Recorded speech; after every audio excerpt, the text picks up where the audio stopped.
घर के भेदी ने चेयरमैन तहरीक इंसाफ की लंका ढा दी। अली मोहम्मद खान ने उस्मान डार के इल्जामात की हकीकत बता दी। एक निजी चैनल के प्रोग्राम में हामिद मीर ने उस्मान डार का हवाला देते हुए अली मोहम्मद खान से सवाल किया कि क्यों आपकी अपनी पार्टी के लोग यानी घर के भेदी चेयरमैन तहरीक इंसाफ की लंका ढाने में मसरूफ हैं।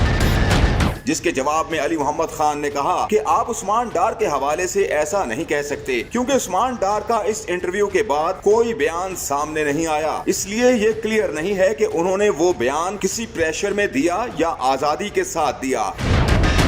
अली मोहम्मद खान का मजीद कहना था कि हमारी जमात ये समझती है कि उस्मान डार पर प्रेशर होगा, इसलिए उन्होंने ये बातें की हैं, वरना वो इमरान खान के तगड़े खिलाड़ी थे।